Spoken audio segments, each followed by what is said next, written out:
Hey fairy tale things, I hope you had lunch before watching this video, because otherwise you are going to be craving some Burger King after we talk about these fantastic toys. Yes, today we're talking about the Shrek Burger King promotion, not the Shrek 2 promotion, that was the one I grew up with, but the promotion for the original Shrek movie. This is a really interesting toy line because it's one that I didn't have as a kid. I was only one. I was still eating baby food, not Burger King.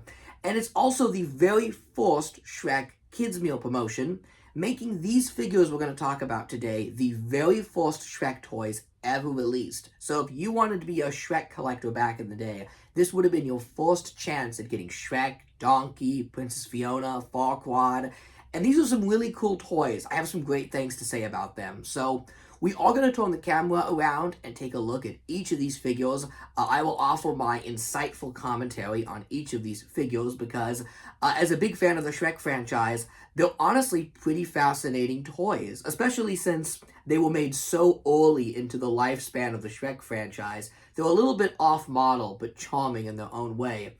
But before we do that, a little bit of interesting backstory behind this kids meal promotion. Or should I say, big kids meal promotion, because this wasn't your traditional kids meal. No. This was a Burger King big kids meal, whatever that means. From what I could find, it meant the portion size could be upgraded to be a little larger so that older kids didn't have to feel like babies when they ask for kids meals. Now, I don't know if the big kids meal ever had exclusive toys, but the Shrek promotion was available as a regular kids meal and as a big kids meal promotion. That makes sense because Shrek is the type of franchise that has always sold itself to kids, older kids and teens, and adults. It is a film that really spans all age demographics, especially if you look at the original Shrek. I always felt like that one was a bit edgier than the others. It had a lot of adult humor. We really pushed that PG rating. And also with the marketing of the original Shrek, they were really going all in on making you know that this wasn't that typical Disney movie. No. This was a real adult animated film. And you'll notice that, like, the toys were by McFarlane. They were very premium, and the same company that did Spawn. Even the tie-in video game was rated T for teen. They really want you to know from the toy aisle to the fast food restaurant, this was not your typical baby kids movie. This was some cool stuff we're dealing with right here. It's not for you little kids. This is for big kids and cool kids. That's the fastest way to get kids to want to look cool. It's the same thing Sega pulled by saying their consoles were cooler than Nintendo's. It works every time. But Shrek 1 had an edgy toy line to go with its edgy marketing. They were little keychain candy caddies, as you will see. This is what they called them, candy caddies. You were supposed to sneak candy into school in these little things. Very odd, but we'll get into that when we look at the toys up close. This set I have here is a complete set of 9, and I say complete in quotation marks. This was a manager's set that came from a Burger King manager, which means it came in this cool exclusive box that was not available to the general public. So that is pretty awesome. And I say complete, but not really complete, because it's missing a figure. There was one figure in this line that was pulled from the promotion before it officially started, a recalled toy, and that is Pinocchio. I really wish I had this figure to show you guys, not just because he was recalled, but also because I think this may be the best figure in the entire line. I would be very curious to know if this bendable figure of Pinocchio is compatible with the 6-inch Shrek action figures, because we never really got a nice figure of Pinocchio over the years. And not only is he bendable, but he actually came with one of the cages from the Doolock night scene when Donkey is being sold off by the old woman. You can see these cages. I actually pushed off this video for a while because I wanted to get that recalled Pinocchio so badly. And only one has shown up online in like the past 6 months. And I was definitely outbid. That auction ended up closing at $350. Yeah, $350 for that one little Pinocchio figure. My goodness. So why is this guy so desirable? Well, he was removed from the line because he's a bendable figure. If you've ever collected bendy toys, you'll know they have a metal armature in them that allows them to pose. Well, the rubber that is around them, it disintegrates over time quite easily. In fact, bendable figures just never last. And that metal underneath is very sharp. From what I could gather, a couple of these Pinocchio toys seem to have broken during testing, and the sharp metal protruded out of the figure, and that was a safety hazard. It could poke a child in the eye. I do understand that, especially with kids' meals. You're going to be skewing a lot younger with these, as opposed to like something you'd buy on the toy aisle. I mean, some parents with kids as young as 2 and 3 get these toys, so I get why they actually pulled this figure. And from what I can gather, it was pulled before the line officially launched because the marketing material states that there is only 9 toys. Even the manager kit here, I'll show the whole thing when we flip the camera around, but yeah, it does say in here that there are only 9 different toys. These themselves are numbered 1 through 10. They did not switch the plastic bags they came in. So interestingly enough, if you have a sealed donkey from this line, Donkey is actually number 10. Pinocchio was number 8, so number 8 was skipped over. So if you want a bagged set of these, you're going to get 1 through 7, and then 9 and 10. There's going to be that empty hole in your collection. Of course, even though Pinocchio was officially canceled, that did not stop these toys from somehow getting out there. I don't know if some Burger King employees leaked them out into the public, or maybe a factory overseas leaked them out. Maybe a country or two started this promotion a little early and got the toys out. I would love to know that. If you have any details about the Pinocchio toy recall, please let me know in the comments. I'm absolutely fascinated by this situation. There's still a lot of really fun toys in this set, so I'm going to flip the camera around and we're going to look at these really cool figures up close. Okay, so I figured we'd start with the ultra cool box here that was only given to Burger King managers, and it says Shrek, and a very interesting font choice here. I know this branding was used pretty early on for Shrek before the classic title typeface sort of became the norm. They were just trying anything edgy and cool to differentiate from those, those godforsaken Disney movies. Didn't want to make it look too toony, and almost had to look like graffiti on it. Had to have a little bit of an edge to it. And you'll also notice the green coloring here, and of course, not on this side, but yeah, there we go, the slugs and the bugs. This was prevalent on a lot of the early Shrek branding, was these sort of nondescript swamp creatures they tried putting on all the stuff. So that's pretty interesting. There's a little beetle there. I bet that's worth a lot of bells in Animal Crossing. And that's the whole box. There's nothing on the back except the personal information of this Burger King manager, who I do not wish to give the personal information of, but I can tell you they did receive this May 3rd, 2001 is when this was shipped to a particular Burger King restaurant. Burger King manager, you decided to get rid of your Shrek toys, but we thank you for this channel because now we can look at it and enjoy the toys. But first, let's read the little blurb here.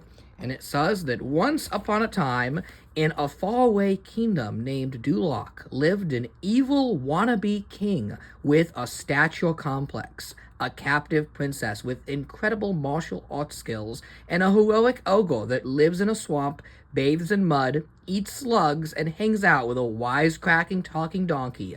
Meet Shrek, the green star of the greatest fairy tale never told. Burger King Corporation invites you to enter the fractured fairy tale land of Shrek, the latest CG animated comedy from Dreamworks Pictures, featuring a slew of fairy tale misfits. Beginning May 7th, Burger King restaurants will offer a series of 9 Shrek candy caddies in every Big Kids and Kids meal. Each portable candy caddy comes with a roll of Smarties candy, enough to sweeten Shrek's disposition, and one of 23 different collectible Fairy Tale Freaks cards that will have kids Shrekking with laughter. Shrekking, I like that. I should use that more as a verb.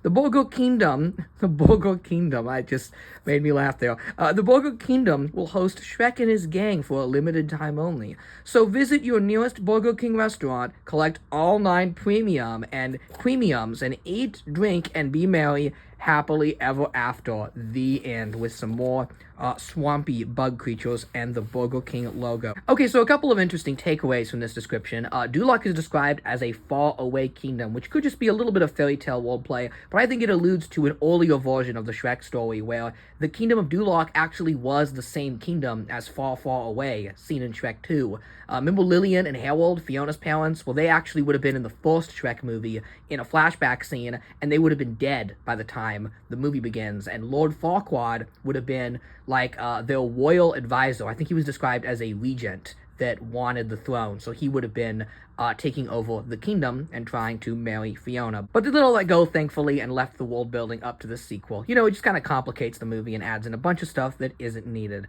We don't really need to know all about Doolock and how the kingdom works and all that minutia. Also, I just love the Burger Kingdom implies as its own kingdom in the Shrek universe. And let's be real, if you look at that design of the Burger King in the 2000s, he so would have fit perfectly into the Shrek universe. I mean, we even see a Burger King in Shrek 2, so maybe Sneak King is canon to Shrek, who knows? Okay, let's look at the toys. Alright, so I figured out of all of the figures here, we would start off with Gingi, because he is the one that I've kept sealed for the longest time. When I got this lot, most of them were loose, but Gingi here was sealed, and I've kept him sealed all this time for you, so you could see what a sealed one looked like. You know, it says Shrek, this time in the correct typeface, with a little illustration of Shrek here. That's pretty neat. This bag is not a toy, please discard. And there's the Shrek booklet, so let's tear right into this one.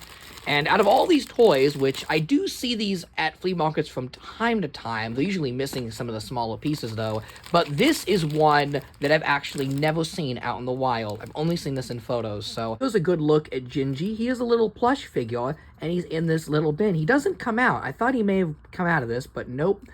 The can opens up here, and this is the Candy Caddy. This is where you're supposed to put the Smarties candy, so you can sneak it into your classroom. Although, you know, the teachers may have actually been cool sneaking you with candy in. I had a very weird couple of years with my teachers where they all were okay with bringing candy into the classroom as long as it was Smarties. This is real. I'm not making this up. You could bring candy in class if it was Smarties, and you could drink it with smart water. They always wanted you to bring smart water because these teachers believed it made you smarter. They told us this. If you eat Smarties and drink smart water, you'll become smarter. And like during the end of the year test exams, I don't remember what they were called, but whatever the big booklets were during the early 2000s, the standardized tests, they always gave us 1 pack of Smarties and 1 cup of smart water to make us smarter. And I believed it. I'm one of those people that takes everything at face value. Little, 6-year-old me really thought that candy and water was going to make me smarter. But nope, it was just some gag played by some teachers. I bet they were all in the teacher's lounge,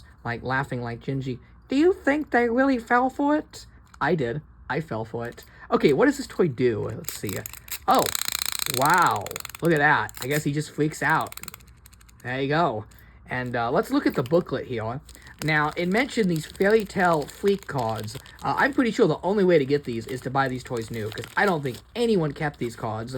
Not that you were even going to keep them in one piece, because they got pretty bent up in the little bags here. And these are kind of like Garbage Pail Kids. These are like little gross out fairy tale cards. Here's Bumpty Dumpty, and it's Humpty Dumpty when he decided to take a ride on Test Track in Epcot. And he's screaming here because he just realized he's at Epcot during the Food and Wine Festival, and he's driving drunk. Oh no, Bumpty Dumpty, do not drink at the Food and Wine Festival and go on Test Track. It'll be a very miserable experience. Bumpty Dumpty. Bumpty was no stranger to taking a fall, so the car makers in Detroit gave him a call. While most think that scrambled eggs are yummy, for others, he'd be great as a crash test dummy. So forget all the king's horses and all the king's men. Bumpty's just worried about crashing again. Freaky factor 9. That's pretty high on the freaky factor. It's got some weird art here that almost looks like something Robert Crumb would draw. Actually, come to think of it, nothing about this screams Shrek to me. It's all very, like, early 90s. It almost looks like something you'd see on the cover of a really good ska album in 1993. Like, it's just not Shrek. And it says it's inspired by Shrek, but if you look closely, that's actually the pre-release logo for Shrek from, like, 2000 or 99. So, I bet these cards were drawn up way in advance when Shrek was a little more gothic and a little freakier. These kind of remind me of the Shrek Xbox game. That game also was infamously developed during Shrek's pre-production phase, so that game is also gothic and interesting. It doesn't quite look like the final film. What we did end up seeing in theaters was a very much edited film from Andrew Adamson and Vicky Jensen that was much lighter in tone than what was originally pitched. Shrek was supposed to be much scarier. I mean, we've seen that with the Foley footage that's been released, but even when Mike Myers took over, it was going to be a darker and scarier film. The whole retooling of it was very last minute, and I prefer Shrek to be a little lighter. I don't mind the retool, but it is interesting to think, like, in an alternate timeline, what Shrek would have been like if they had gone with, like, this aesthetic. I mean, Shrek was supposed to be hand-drawn at one point. Imagine if it looked like this. Would we even still be talking about it? Good question. We probably would be, because it's 2025, and I'm talking about Bumpty Dumpty on YouTube. I'm probably the only person on YouTube right now talking about Bumpty Dumpty. There he is. Good old Bumpty Dumpty. And, what do we got here? Here is the Shrek booklet. Collect all 10 toys. Wait a second. I was told there was only 9 in the manager's press kit. Well, that means this booklet must feature the... Yep, there he is. You can actually see Pinocchio here. There's the one toy that wasn't released. How about that? And there's the other ones. Pretty nice illustrations there. And it says, official Burger King Big Kids membership application. Being a Burger King Big Kid means a lots of intense fun. Well, shoot, I want to be a Burger King Big Kid. I guess I'm 24 years too late to that. Okay, so the rest of these are loose, so we don't have to endure any more of these Fairy Tale Freaks. I actually did consider at one point just buying a lot of the Fairy Tale Freak cards, but they're just not Shrek enough. Like, how desperate do I have to get as a collector to where I'm trying to put together a whole set of Fairy Tale Freaks? Well, we'll get there. We'll get there when we've collected everything else Shrek. So, there's our first figure, Gingi. Interesting, you know. And I forgot to mention, this is supposed to represent Gingi when he's being dunked in the milk in the Doolock dungeon. The plush doesn't come out of the cup, but still a cute figure. Alright, on to the next one. Here is Shrek dining on some swampy bugs. So this allows us to get a better look at those swamp bugs I had mentioned that was used in all of the promotional artwork. There they are. There's even some little plastic ones in here. And Shrek's got a knife and a spoon. Buddy, you could use a fork. And then you pop this. Look at that. Look at that. We watch the bugs crawl everywhere. So I guess Shrek is eating the bugs when they're still alive. I guess that's the best way to eat them, right? They taste a little fresher when they're still alive. And he does have 2 points of articulation, which is really funny for an action figure that's only a torso. There is no lower half to this guy, so that wasn't needed. And this one is really more of a tchotchke than anything else. You're not going to really play with this or do anything with it. You just kind of clip it from your backpack, and then, hey buddy, you want a Smartie? I keep Smarties in my Shrek bug-eating toy. The sculpt on Shrek is a little off. His ears are too fat. Oh, that's probably for safety purposes, so a child doesn't break this off and eat it. The outfit is nicely detailed. You can see the tunic and the vest look honestly pretty spectacular for a kid's meal toy. But also, I think his brows are off. They're these very thick, black, and bushy brows, and Shrek should have very thin brows that arch.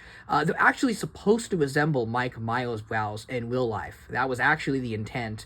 His brows were changed when Mike Myers took over the role. Like, there's no question, unpainted, this would look just like Shrek. The sculpt's not bad. It's really just the paint apps of those brows. Maybe they just didn't have the right color in stock at the factory, or, you know, something just happened. But I don't know, it just doesn't look right. But it's a funky-looking Shrek, and I love a funky-looking Shrek. So that's that. You clipped it on your bag. And I guess in a way, this line was very prophetic, because everyone these days is into stuff you clip on your bag. This video is being filmed at what is currently the height of Labubu mania. Everyone is obsessed with these Labubus you clip from your purse.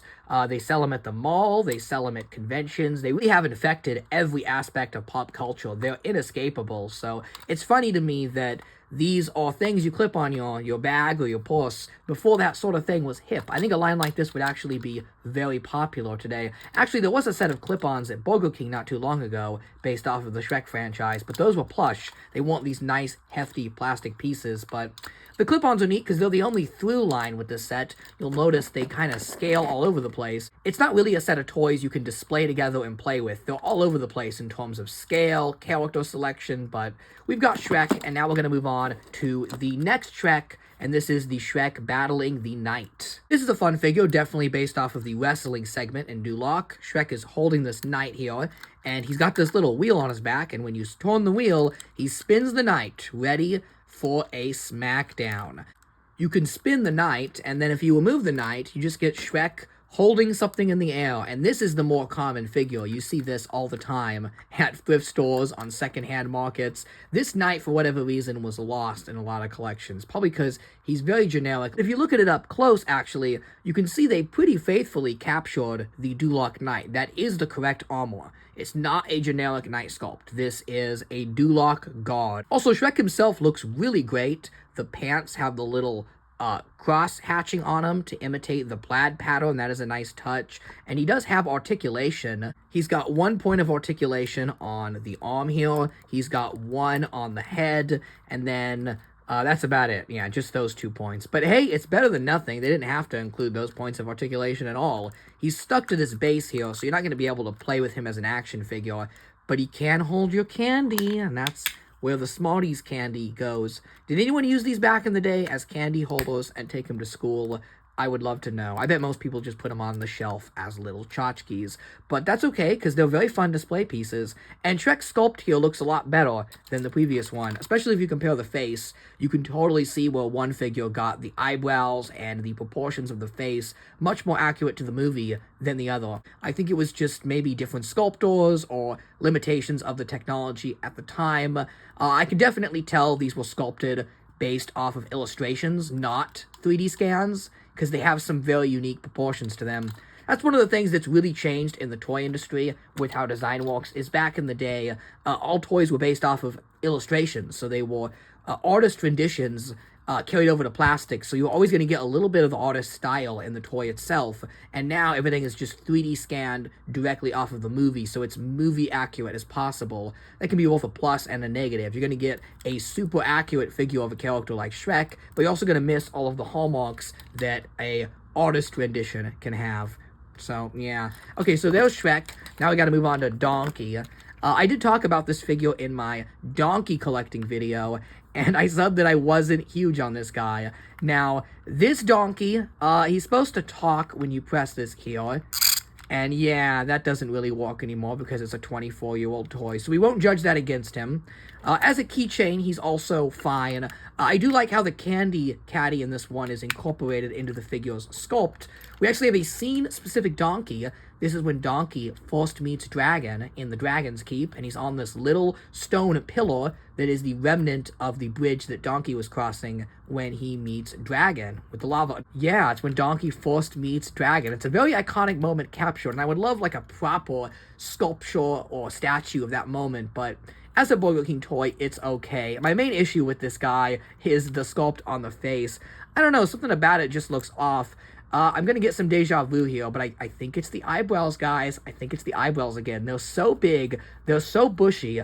I mean, whoever sculpted these toys must really like big bushy eyebrows because they put them on Shrek and Donkey. I think if you covered those brows up, look, the sculpt already starts to look a lot better. They just needed to thin up the paint on those brows, and it would have looked nice. But all in all, it's a fun figure of Donkey. And where is Donkey without Dragon? We have a very lovely figure of Dragon here. This is one of the nicest of the set, I honestly think, even if it is a bit, I don't want to say off model, but definitely taking some creative liberties by giving Dragon this huge chest. Look at the size of it compared with Dragon. This chest would be massive in the Shrek world, but they needed a place to put the candy. I guess it would have been weird if Dragon herself opened up to put candy in, but it could have been fun. It could have been fun. Maybe you could have put like Farquaad skeleton in there. Just kidding, you couldn't have done that. It would have spoiled the end of the movie, and we don't want that, do we? Oh, there goes our head. When you lift the chest, Dragon is supposed to wake up and protect her treasure and gold, which is, it's a classic fairy tale trope with the dragons, is that they protect their gold hoard. It's not really mentioned much in the movie, but there is a lot of golden booty underneath Dragon, so presumably she is very much into gold and fanciful things like that. Dragons are always protecting their shiny gold and jewels. It's one of those classic fairy tale tropes. And Dragon obviously evolved as a character. This is very much from the point where Dragon was just seen as an obstacle for Shrek and Donkey before she really evolved into the lovable character we love and know by the end of the movie. But the people who designed this stuff, they hadn't seen the movie yet, so they didn't know this was gonna end up becoming a character. I mean, imagine you're given a publicity shot of the dragon battling Shrek and Donkey. Would it ever think to cross your mind that by the end of the movie, this dragon is gonna hook up with the donkey? Who would have thought of something like that? Only the brilliant, subversive storytelling of Shrek, my friends. But this is a really cute figure. And if you do want a way of getting around this chest display here, what you can do is you can actually fit a little donkey in there. This is the magnet from McFarlane Toys, meant for refrigerators. Well, the magnet doesn't really work anymore, so I keep them in this little chest here, and I think that's a really cute display. But yeah, you can display this how you would like. Okay, rounding out our main trio is none other than Princess Fiona. So why is this figure so surprising? Well, when you press this button, Fiona's dress opens up and she flips over like one of those Power Ranger figures from the 1990s, transforming into her ogress form. Figures of Fiona in her ogress form are quite difficult to come by. Well, at least they're uncommon. They have made them, but there's definitely a lot more merchandise of her in her human form. And in this figure, we get both. We get human Fiona and ogress Fiona that barely stays together. But yeah, that's definitely a freaky figure. There's your cursed image for the day. But what makes this even more surprising is it's for the original Shrek movie. And correct me if I'm wrong, but this is the only time we got a figure of ogress Fiona for Shrek 1. She was kept a secret because this gives away the third act twist of the movie. I get why companies like McFarlane were not allowed to feature ogress Fiona, because it spoils Shrek 1. You know, Shrek 2, Shrek the Third, that's a different story. This is kind of crazy. You know, as someone that absolutely adores ogress Fiona, I think she's prettier than human Fiona. She was one of my first cartoon crushes. Honestly, this figure existing is, like, frustrating to me as a Shrek collector, because I knew there were people out there that this spoiled the third act twist for, and I think that is such a shame. And the original Shrek honestly does a good job of hiding that Fiona is an ogress. I mean, obviously now we all know she's an ogress because this character has taken so much of pop culture by storm, but when the first movie came out, I mean, imagine going into it blind. You wouldn't have known she was an ogress. There's that one reference from the magic meal that something happens at night, and then when Shrek and Donkey are sleeping under the stars and Fiona peeks at them, you can't actually notice that Fiona is in her ogress form. But the lighting is so dark that unless you're watching it on a second or even third viewing, you are not going to notice that. So it's kind of a shame this toy gives away such a good twist, but you know, hindsight is 2020. Now everybody knows she's an ogress. It's like Darth Vader revealing to Luke that he's his father. That twist isn't going to shock anyone these days. Everyone knows. It was kind of one of those once-in-a-generation things. But I'd be curious to know if you were around when the original Shrek came out. Did you know Fiona was an ogress before the movie released? Or did this toy spoil and give something away?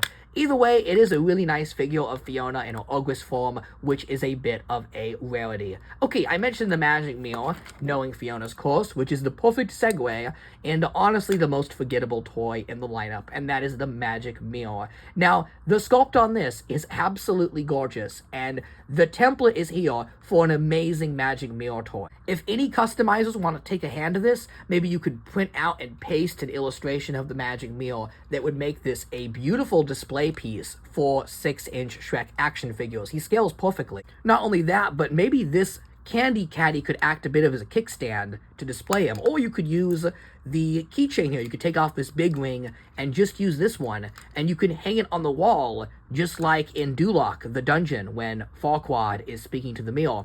So why do I say this toy is so forgettable now? Well, if you don't customize it, you'll notice there is no magic mirror. Originally, there was a light-up feature where you push this button down and a hologram photo of the mirror's face appears. And some people have been able to repair these, and the effect looks really awesome. Unfortunately, being a 24-year-old toy, with no easy way to replace the batteries, this is out of my hands. So if you want to get crafty and try and fix this, you're welcome to pry it open and try and fix that, but as it is, yeah, you're not going to find any of these days that works. So that is a real shame. But it does make for a cool display piece, you know, for Doolock dioramas. Speaking of Doolock dioramas, here's another one you're going to want. The Doolock machine that Shrek and Donkey get their photo taken at.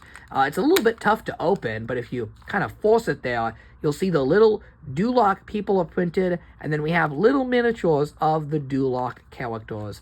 And when you push the button here, they spin around and they sing their song. This is another cool environmental piece. You don't have to touch this one up, thankfully. All you really have to do is find a little base to put it on, and it would look great in any Doolock display with Shrek and Donkey action figures in front of this. It would look just awesome. Actually, I'm thinking about doing it right now. But yeah, there was a smaller, more accurate Doolock toy from McFarlane, but that one was really tiny, and it was just scaled for the minis line. This one looks like it would scale pretty nicely with the actual McFarlane figures, so this is a really good piece to pick up if you want a nice display item for your Shrek figures. Oh, and it's got a candy caddy in the back, because of course it does. And finally, we end on Lord Farquad himself, one of the more interesting figures in the line. For one, it is a really nice sculpt of Lord Farquad, and what I like about this sculpt is they really got the costume in very bright red, because if you look at the original McFarlane figure, they definitely muted those colors, which I always thought was a shame. If you watch the movie, his costume is actually very bright and very vibrant, and this toy reflects that. And he's on a little throne here, and this throne seems to be an original design from what I could find. Either it's original or it's from concept artwork. Now, Lord Farquaad's throne is actually seen in the movie. It's only seen for like a brief second. It is a blink and you'll miss it kind of thing. He never actually sits in the throne. He does stand at that podium in Doolock, but that does not count. That's not a throne. We see the throne in the infamous blanket scene when he's looking at Fiona. When the camera pans over to him, you can see not one, but two different thrones with crowns on them. And this throne looks a little bit like the one towards the back of the scene. So maybe it was loosely modeled after that one with a bit of an artist's interpretation. And the artist who sculpted this also decided to include the applause sign at the top, so that's fun. And when you crank this button here, Farquad rises and he grows taller, and then he goes right back down.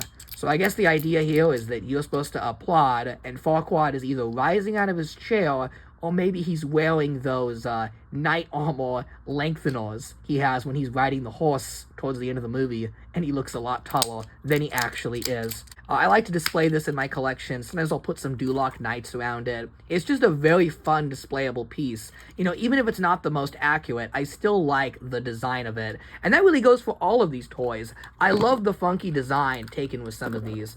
They're not the most movie accurate, and honestly, they're not the most cohesive set of figures ever made. You've got a big donkey with an undersized dragon, with a Farquad. Like, none of these scale at all. Here's Shrek, and then here's just the upper half of Shrek. So, if you're going to display these, you know, it's going to be a little tricky. The only thing really connecting them all together are these keychains. Maybe you could hang them from somewhere and they'd all look nice. But I think it's perfect because, like the world of Shrek itself, it is a funky mix of very unique characters. And they may all be of different shapes and sizes and makes, but they all fit together perfectly in a fairy tale world. So that was the very first set of Shrek Kids Meal toys ever released. Let me know in the comments, do you have any nostalgia for these toys? Did you have any of them growing up? I actually didn't. I was a Shrek 2 kid, and I collected the complete Shrek 2 Burger King line that we'll also talk about. But this is the original Shrek 1 set. Very interesting set of toys. Let me know your thoughts in the comments. I definitely want to have a discussion below about these because I think they're a very interesting and very fascinating set of toys. Don't you, Gingi? Don't tell them anything! Oh my goodness, look at Gingi. He's having a little bit of a fairy tale freak down there. Okay, that's all I got for today. Thanks for watching, and as always, have a happily ever after. This channel would not be possible without the support of viewers like you. A huge special thanks to Don Tizzle, Pladley, Lil CJ, Bor Usta, Telephone Wire, Shotgun Justice, Jamie, Griffin Newman, Antonio Bocina, Taco Time, Pizza Topping, SMO3, and the Luke Rosati. If you'd like to support the channel, consider a 99-cent donation via YouTube membership. But you, my friend, are a true all-star because you've just made it to the end of the video. Consider watching my other awesome Shrek content.